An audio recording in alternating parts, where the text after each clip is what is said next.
오늘 말씀의 제목은 주님은 이곳에 오십니다. 주님은 이곳에 오십니다. 이런 제목으로 같이 은혜를 나누고 싶습니다. 자, 우리 옆사 마스크를 쓰고 계시지만 우리 이렇게 한번 인사하면 좋겠습니다. 고향이 어디세요? 시작.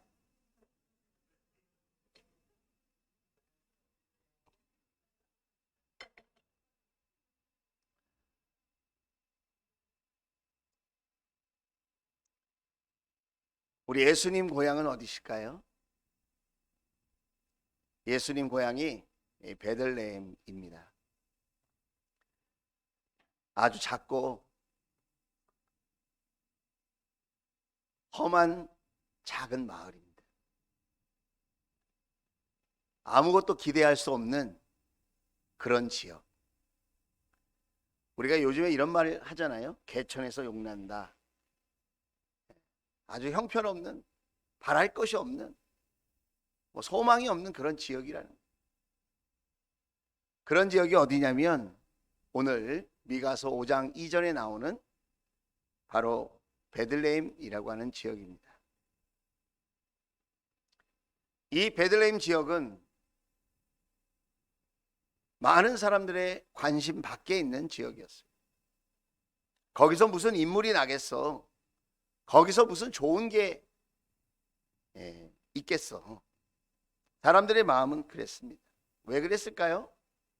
근처에 10km도 못 되어서 예루살렘이라고 하는 대표적인 큰 도시, 큰 성이 있었기 때문에 그렇다는 거예요. 지도를 한번 보여드릴게요.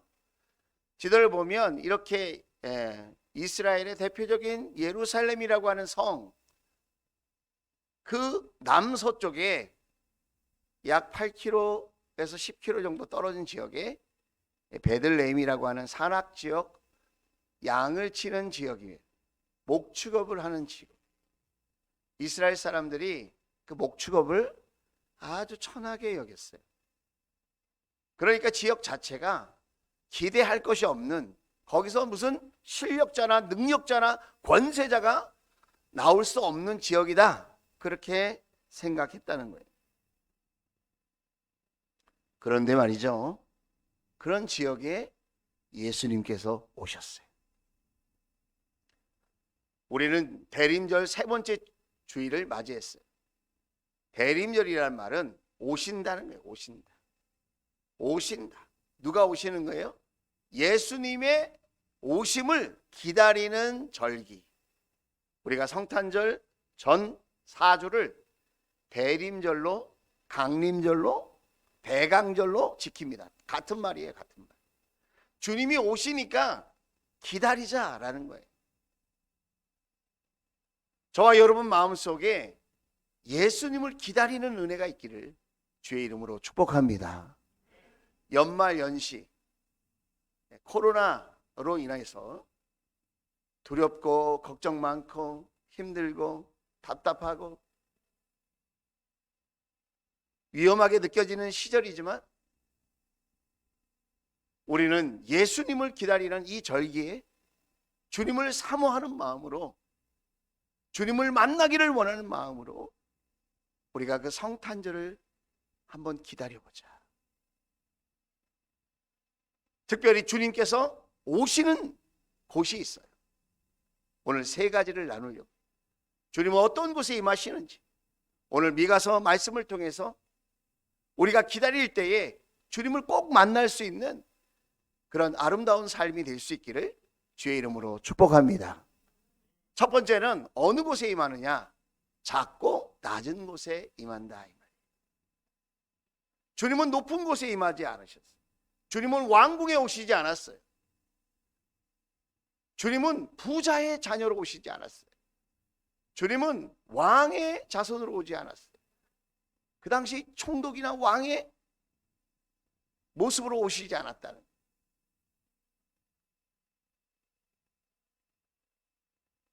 가장 작고 낮은 곳, 특별히 베들레헴 말구유에 예수님은 인간의 모습으로 오셨다는 거예요. 창조주이신 그분이 가장 낮은 아기의 모습으로 오셨어요. 만왕의 왕이신 그분이 가장 힘없고 부족한 모습으로 오셨어요. 하늘의 왕궁에 계신 그분이 짐승의 염을 통해 오셨어요. 왜 그렇게 오셨을까요? 마가복음 10장 45절입니다. 같이 한번 읽어볼까요?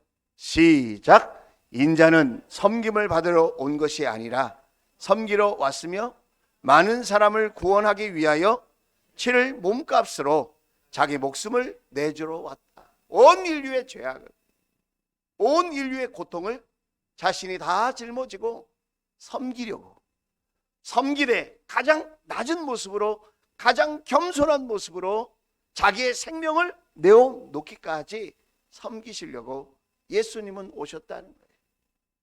여러분, 우리가 신앙생활 하면서 자꾸 힘이 들어갈 때가 있어요.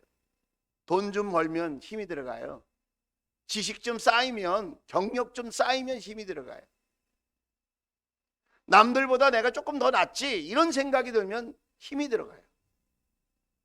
그런데 여러분, 힘주는 곳에는 예수님이 오시지 않습니다. 저도 자꾸 내 힘이 먼저 앞세워 이렇게 드러나면 주님이 느껴지지가 않아요. 주님의 말씀이 귀에 들리지 않아요. 내 인생의 힘을 빼고, 육체의 힘을 빼고, 주님, 나는 아무것도 아닙니다. 주님, 내가 노력하고 애쓰지만 주님이 도와주셔야 합니다. 주님, 나를 불쌍히 여겨 주옵소서. 주님, 죄의 문제를 제 스스로 극복할 수 없습니다. 반복해서 짓는 이 죄의 연약함, 내 내면의 안타까움을 주님 살펴주십시오. 주여, 나를 불쌍히 여겨 주옵소서. 주님 앞에 모든 것을 내려놓고 겸손한 마음으로 주님을 바랄 때, 그때 예수님의 말씀이 귀에 들려요. 그때 주님의 십자가의 사랑이 마음속에 경험이 되어져요. 내 육신의 힘을 내려놓아야 영적인 은혜가 부어지는 것입니다. 여러분, 운동할 때도 힘을 꽉 주고 운동을 하면 운동의 효과가 나오질 않아요. 야구 선수들도 배트를 휘두를 때 어깨에 힘을 꽉 주고 팔목에 힘을 주고 휘두르는 것 같지만 아니, 모든 운동을 힘을 빼야 실력이 붙게 돼 있어요. 그리고 좋은 운동의 효과를 경험하게 돼 있어요. 신앙생활도 마찬가지. 내 힘 빼야 돼. 세상의 힘을 내려놓아야 돼. 그런 의미에서 안나 기도회는 참 좋은 거예요. 기도하는 시간은 내 힘을 빼는 시간이에요. 특별히 철야를 하면서 1시간씩 마음을 들이면서 하나님 앞에 기도하는 그 순간은 내 힘을 빼고, 세상의 힘을 빼고, 세상의 자랑 내려놓고 주님만을 사모하고 주님만을 기다리고 주님 앞에 엎드리며 겸손히 나를 드릴 때, 그때 주의 음성이 들리고 살아계신 주님을 만나고 여러분, 나의 신앙생활에 보람과 기쁨을 경험하게 될 줄로 믿습니다. 주님은 교만한 자를 좋아하지 않으세요. 자기를 높이는 사람에게는 하나님이 안 보이거든요. 자기의 힘으로, 세상의 힘으로 사는 사람들에게는 하나님이 머물 수 있는 자리가 없거든요. 오늘 저와 여러분 마음속에는 주님의 자리가 있습니까? 한 해를 보내고 이제 마지막 달 성탄을 기다리는 이 시간에 저와 여러분은 주님 앞에 겸손히 서 있습니까? 주님은 겸손한 자에게 오십니다. 주님은 낮은 곳에 오십니다. 주님은 약한 곳에 오십니다. 주님은 천한 곳에 오십니다. 그래서 약한 자를 강하게 하시는 주님, 낮은 자를 높여주시는 주님, 그 주님을 만날 수 있는 이 귀한 시간들이 될 수 있기를 주의 이름으로 축원을 드립니다. 미가서 5장 2절에 보면 이렇게 기록되어 있어요. 그러나 너 베들레헴, 베들이라는 말은 벳이라는 말은 집이라는 말이고 레헴이라는 말은 빵이라는 말이에요. 빵집. 에브라다야, 풍성하다 이 말이에요. 작은 곳인데 풍성하다는 거예요. 말이 안 되죠. 여기도 보면 빨간 글씨로 작은 족속이다 그랬어요. 볼품없고 작고 소외된 지역인데 이 지역이 유명한 지역으로 바뀌는 거예요. 신앙생활을 하는 모든 사람들의 영적인 고향이 되고 예루살렘에 못지않는 유명한 지역이 되는 거예요. 지금도 전 세계에서 성지순례 할 때마다 꼭 가보고 싶어하는 지역이 어디냐? 이 베들레헴 지역. 왜 그럴까요? 예수님이 태어나신 것, 예수님이 함께 하셨던 곳이기 때문에 그래요. 어떤 사람은 겉으로 보면 참 크고 위대해 보이는데 그 안에 예수가 없어요. 그러면 그 사람은 작은 사람이 되는 겁니다. 세상의 눈으로, 육신의 눈으로 볼 때는 초라하고 볼품없고 작아 보이는데 그 마음속에 예수님이 계셔. 그 사람은 크고 위대한 삶을 살게 될 줄로 믿습니다. 저도 이렇게 우리 성도님들 만나보면 그 마음에 예수님이 계신 분이 계세요. 늘 생각하고 말할, 행동할 때마다 그 사람의 삶 속에 예수님이 함께 하셔요. 예수님이 그 마음속에 계셔요. 참 귀한 분이다. 참 고맙다. 저렇게 힘들고 어려운데 주님을 마음속에 모셨구나. 저도 그렇게 느껴지는데 우리 하나님은 얼마나 귀하게 보시겠어요. 세상 사람들이 말합니다. 저 사람은 권세가 있고 저 사람은 잘 사는 사람이고 저 사람은 부자고 저 사람은 지식도 많고 저 사람은 모든 게 풍부해. 그런데 그 마음속에 예수님이 없어요. 그 사람은 결코 행복할 수 없습니다. 특별히 영원한 행복을 놓칩니다. 베들레헴은 작은 곳이에요. 이 말씀을 보면서 우리의 삶이, 아니 저의 삶이 베들레헴과 같다. 소외되고 볼품없고 초라하고 작고, 그런데 이 베들레헴 같은 내 인생에 주님이 오셨어요. 그래서 예수님 이야기를 하고 예수님을 자랑하고 예수님을 높이고 예수님을 찬양하고 예수님께 예배하며 살 수 있는 근사한 인생이 됐어요. 할렐루야. 여러분에게도 예수님이 함께 하시는 놀라운 축복이 있기를 주의 이름으로 축원을 드립니다. 주님이 함께하는 베들레헴이 될지어다. 두 번째로 여러분, 예수님은 어느 곳에 임하느냐? 회복이 필요한 곳에 임한다 이 말이에요. 자, 회복이 필요한 곳. 자, 오늘 말씀 3절 4절 말씀 한번 읽어볼까요? 3절만 한번 읽어보도록 하겠습니다. 자, 3절 같이 한번 읽어볼게요. 시작. 그러므로 주님께서는 해산하는 여인이 아들을 낳을 때까지 당신의 백성을 원수들에게 그대로 맡겨두실 것이다. 그 뒤에 그의 동포 사로잡혀 가 있던 남은 백성이 이스라엘 자손에게로 돌아올 것이다. 아멘. 여러분, 미가서는 소예언서 중에 6번째 예언서입니다. 예언서라고 그러니까 점치는 무슨 책이라고 이렇게 생각하는 사람도 있는 것 같은데 그게 아니라 주님의 말씀을 대언했다 이 말이에요. 특별히 뭐에 대해서 대언했느냐? 구원자에 대해서. 온 인류의 죄를 해방시키고 자유케 하고 하나님의 자녀가 되고 영원한 천국 백성으로 살아갈 수 있도록 이 땅에 오시는 구원자에 대해서 미리 말씀한 책, 그것을 우리가 예언서라고 말합니다. 그 주인공이 누구냐? 예수님이라는 거예요. 미가라는 사람은 실제 존재했던 사람입니다. 예수님이 탄생하시기 전 약 700년 여전 전에 그 미가라고 하는 사람이 살았어요. 그 당시에 유대, 남유대라고 하는 지역의 왕이 누구였느냐? 히스기야라고 하는 왕이었어요.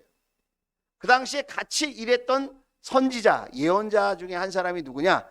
그 유명한 이사야라고 하는 선지자예요. 그 당시에 정세는 매우 혼란스러웠습니다. 아시리아라고 하는 나라가 호시탐탐 이스라엘이라고 하는 나라를 침공해서 멸망시키려고 그렇게 노리고 있던 때, 그리고 남유다까지 공포에 떨게 하는 그렇게 전쟁에 아주 악한 민족이었어요. 아시리아라고 하는 민족이. 그러면 왜 그런 일이 생겼느냐? 하나님이 안 계셔서, 하나님이 힘이 없어서 이렇게 하나님을 믿는 백성들이 외적에 시달렸느냐? 여러분, 요즘 우리가 사사기 아침에 말씀 묵상하죠. 거기도 보면 왜 이스라엘 백성들이, 하나님을 믿는 사람들이 고통을 받죠? 하나님이 안 계셔서 그런 게 아니고, 하나님의 능력이 부족해서 그런 것이 아니라, 하나님을 믿는 사람들이 하나님을 올바르게 믿지 못하고 있기 때문에 회초리를 드는 심정으로, 야, 정신 차려야 돼. 야, 정신 차려. 그렇게 믿으면 안 돼. 이 양 믿을 바에는 바르게 믿어야 돼. 이 양 믿을 바에는 하늘의 복을 받도록 믿어야지. 그렇게 경고하시느냐고. 하나님께서 마른 막대기로 주변에 있는 강대국을 사용하셨다는 거예요. 자, 미가서 5장 1절 말씀 보겠습니다. 미가서 5장 1절 말씀. 군대의 도성아, 군대를 모아라. 우리가 포위되었다. 침략군들이 몽둥이로 이스라엘의 통치자의 뺨을 칠 것이다. 군대를 모아라. 누구 군대를 모으라는 거예요? 이스라엘 군대를 모으라는 거예요. 근데 여기서 군대라고 하는 이 단어가 히브리어로 보면 작은 군대예요. 큰 군대가 아니라 그냥 중대 정도. 소대, 중대, 대대, 연대 이렇게 되잖아요. 그러니까 한 몇백 명 정도밖에 안 되는 거예요. 적은 수만 명이 왔는데 몇백 명 갖고 어떻게 전쟁을 합니까? 그러니까 사람들이 노력한다고 노력하는데 그것은 작은 노력이라는 거예요.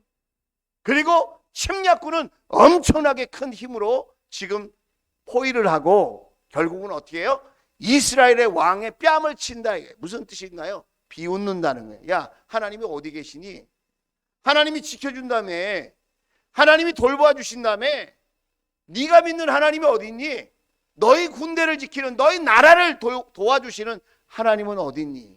마치 꼭 요즘 우리가 겪는 그런 소리와 흡사하지 않습니까? 하나님이 안 계셔서 이런 일이 생기는 게 아니고, 하나님이 능력이 없어서 이런 일이 생기는 것이 아니라, 하나님을 믿는 저와 여러분이 하나님을 온전히 믿으려고 하지 않기 때문에. 미가가 예언서를 기록했을 때 그 당시의 범죄는 두 가지였어요. 크게. 첫째는 우상 숭배예요. 하나님보다 세상을, 하나님보다 물질을, 하나님보다 사람을, 하나님보다 자기 자신을 더 숭배하는 거예요. 숭배. 하나님보다 자기 자신을 더 사랑하는 거예요. 하나님 사랑이 먼저인 것을 알면서도 그렇게 살지 못하는 것이 우리의 현실이잖아요. 미가서가 기록될 때 이스라엘 백성들이 그랬다는 거예요. 여러분, 우리가 생각할 때 우리를 먼저 사랑해야 될 것 같잖아요. 그런데 하나님을 사랑하면 그 사랑 안에 나를 사랑하는 가장 지혜로운 길이 있는 줄로 믿습니다. 부부지간에도 어떻게 서로 사랑할 수 있죠? 인간적으로 서로를 사랑하는 일에는 한계가 있어요. 같이 하나님을 사랑하면 하나님께서 그 부부를 주님의 사랑 안에 영원토록 사랑할 수 있도록 도와주실 줄로 믿습니다. 저는 믿는데 여러분 믿어지세요? 다시 한번 물어볼게요. 저는 하나님을 사랑하면 저희 가정이 하나님의 사랑 속에 행복해지고, 저희 부부가 더 행복해지고, 내가 더 행복해진다. 할렐루야. 우선순위를 바꾸면 안 돼요. 그리고 또 뭐가 문제냐? 하나님 말씀을 안다고 하면서도 부정부패가 너무 심했다는 거예요. 꼭 우리가 사는 이 세상 같지 않습니까? 거짓말을 하고도, 범죄를 저지르고도 큰 소리 치면 다 넘어가는, 힘 좀 있다고 자랑하면 다 무마되는 그런 세상에 우리가 살고 있지 않아요? 그래서 큰 위기를 국가적으로 만나게 되었다는 거예요. 그게 언제냐? 예수님이 오시기 전 700년 전의 일이다 라는 거예요. 자, 그런데 2절 말씀은 갑자기 바뀌어요. 이렇게 비참한 모습이었는데 2절에 이렇게 말합니다. 그러나 너 베들레헴 에브라다야, 너는 유다의 여러 족속 가운데서 작은 족속이지만 이스라엘을 다스릴 자가 내게서 내게로 나올 것이다. 내게서 내게로 나온다. 말이 어렵잖아요. 하나님을 위하여 나올 것이다, 이 말이에요. 이스라엘을 다스릴 자가 하나님을 위하여 나올 것이다. 그 기원은 옛날 태초에까지 거슬러 올라간다 그랬어요. 누구에 대한 이야기일까요?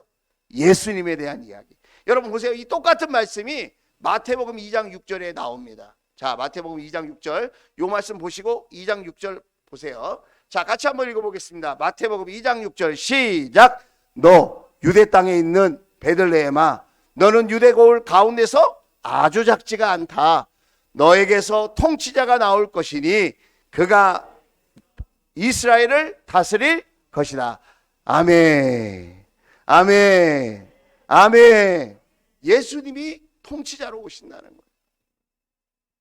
그래서 아까 미가서 5장 2절에는 작다 이렇게 얘기했는데 2장 6절에는 아주 작지 않다 그랬어요. 누구 때문에? 예수님 때문에. 여러분 이사야서 7장 14절 말씀입니다. 이사야서 7장 14절 예수님에 대한 이야기예요. 같이 한번 읽어봅시다. 시작. 그러므로 주님께서 친히 다윗 왕실에 한 징조를 주실 것입니다.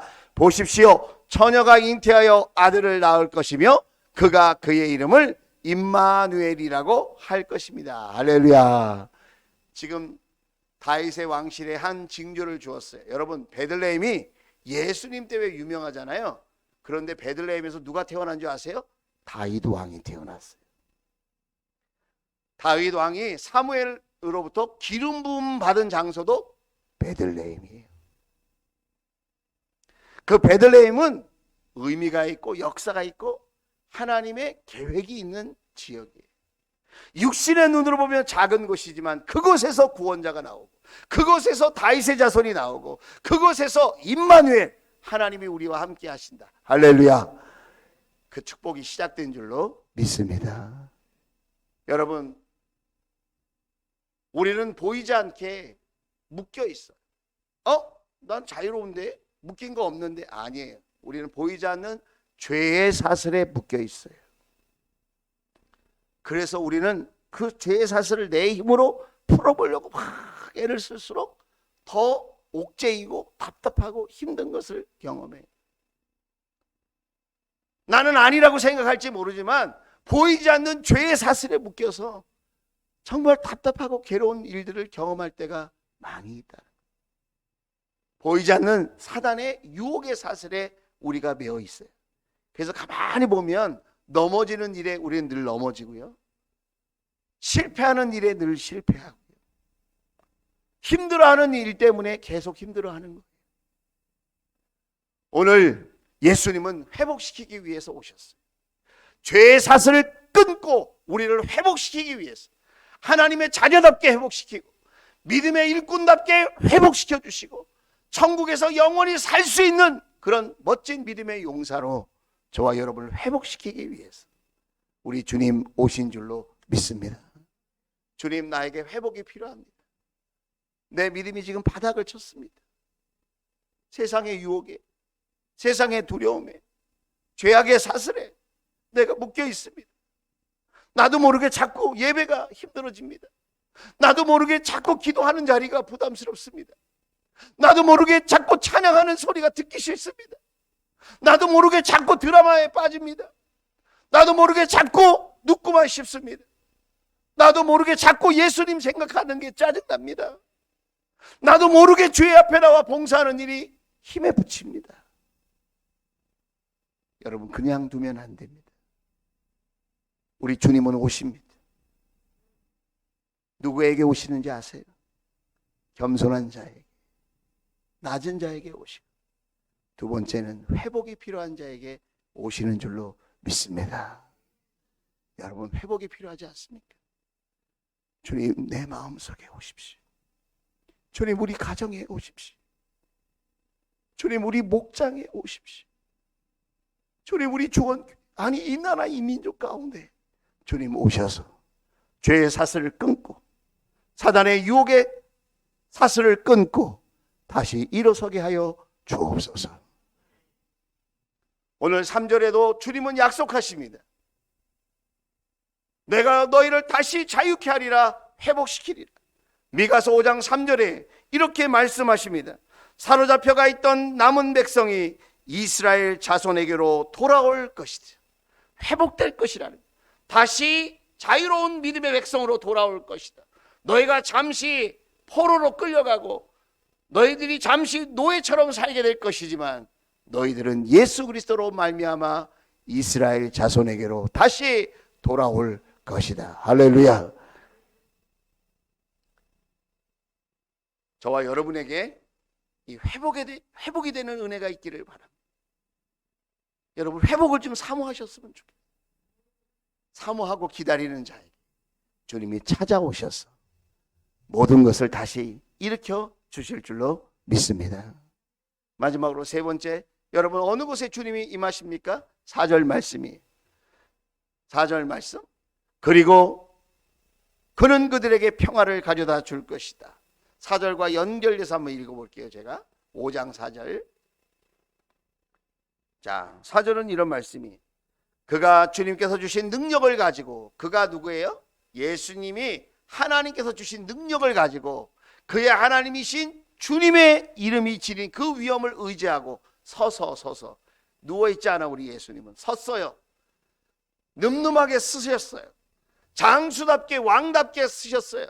그리고 그의 양떼를 먹일 것이다. 그러면 그의 위대함이 땅끝까지 이를 것이므로 그들은 안전하게 살아갈 수 있을 것이다. 그 다음에 5절 상반절, 그리고 그는 그들에게 무엇을 가져다 줄 것이다? 평화를 가져다 줄 것이다. 여러분, 성경에 보면 이 평화라는 말은 250번 정도 나옵니다. 평화라는 말, 샬롬, 여호와 샬롬, 평화의 하나님이라니까. 평화의 하나님. 샬롬은 우리 하나님의 이름 중에 하나예요. 하나님은 평화의 하나님. 이 샬롬이라는 말에는 번영, 행복, 건강, 안전이라는 말이 포괄적으로 담겨져 있습니다. 여러분, 이 시대를 살아가면서 우리에게 가장 필요한 은혜가 있다면 샬롬의 은혜인 줄로 믿습니다. 하나님 우리의 안전을 지켜주시고, 하나님 우리의 행복을 지켜주시고, 하나님 우리의 건강을 지켜주시고, 하나님 우리에게 번영의 은혜를 허락하여 주옵소서. 그런데 이 평화가 누구에게로부터 우리에게 주어집니까? 예수님에게로부터 우리에게 주어진다는 거예요. 자, 그런데 교회를 다녀도 누구에게는 이 샬롬의 축복이 주어지는데 어떤 사람에게는 전혀 이게 경험되지 않아요. 이유가 뭘까요? 예수님이 우리의 삶을 다스릴 수 있도록 우리의 왕이 되어 주셔야 해요. 내 마음속에 예수님이 왕이어야 해요. 예수님이 내 마음의 하인이 되시면 안 됩니다. 내가 마음대로 부려먹을 수 있는 예수님이 되면 안 됩니다. 그러면 내가 왕이잖아요. 그럼 내가 온전해야 되는데 내가 온전한 사람입니까? 아니죠. 예수님이 왕이 되어 주셔서 그분이 하늘의 지혜와 하늘의 능력과 하늘의 권세로 나를 다스릴 때 내 삶 속에 평화가 임하게 될 줄로 믿습니다. 저는 간절히 원합니다. 이렇게 두렵고 걱정이 많은 시대에 저와 여러분에게 평화의 역사가 나타날지어다. 샬롬의 축복이 주어질지어다. 우리 오른손을 들고 세 사람 이상 눈을 마주치면서 샬롬, 그렇게 한번 하겠습니다. 시작. 샬롬, 샬롬, 샬롬. 우리 영상으로 예배하시는 모든 주원 가족들에게도 샬롬의 축복이 임하게 되실 수 있기를 주의 이름으로 축원을 드립니다. 우리 예수님은 충분히 위대하고 높으신 분입니다. 그런데 저와 여러분을 위해서 가장 낮고 천한 곳으로 오십니다. 예수님은 충분히 지혜와 권세를 가지고 계신 분이십니다. 그런데 죄에 꽁꽁 묶여있는, 세상의 유혹에 묶여있는 저와 여러분을 도와주시려고, 저와 여러분을 회복시켜 주시려고, 연약한 저와 여러분을 다시 일으켜 주시려고 이 땅에 오십니다. 예수님은 충분한 능력과 평화를 누리시는 분이신데도 불구하고 두려움과 걱정과 갈등에 시달리고 있는, 신음하고 있는 저와 여러분을 위해 평화를 주시려고, 평화를 사모하고 기대하는 사랑하는 자녀들에게 오시는 줄로 믿습니다. 그 주님을 만나고 싶지 않습니까? 내 마음속에 불안과 초조가 있다면, 내 마음속에 염려와 근심이 끊이지 않는다면, 우리 가정이 서로 마음이 하나가 되지 못하고 서로 뿔뿔이 흩어진 마음으로 서로에게 찌르는 가시처럼 되어가고 있다면, 우리 사랑하는 목장이 주의 사랑으로 서로 섬기며 서로 축복하지 못하고 있다면, 구원자 예수님을 기다리는 이 대림절의 시간에 주님을 다시 한번 모셔드리기 위해서, 주님 오시옵소서. 제가 기다립니다. 주님, 제가 사모합니다. 오늘 저와 여러분에게 놀라운 변화가 있게 되어질 줄로 믿습니다. 주님이 오시면 변화됩니다. 주님이 오시면 달라집니다. 주님이 오시면 회복됩니다. 주님이 오시면 평화를 누립니다. 여러분 평화를 누리는 축복의 주인공 다 될 수 있기를 주의 이름으로 축원을 드립니다. 기도하겠습니다.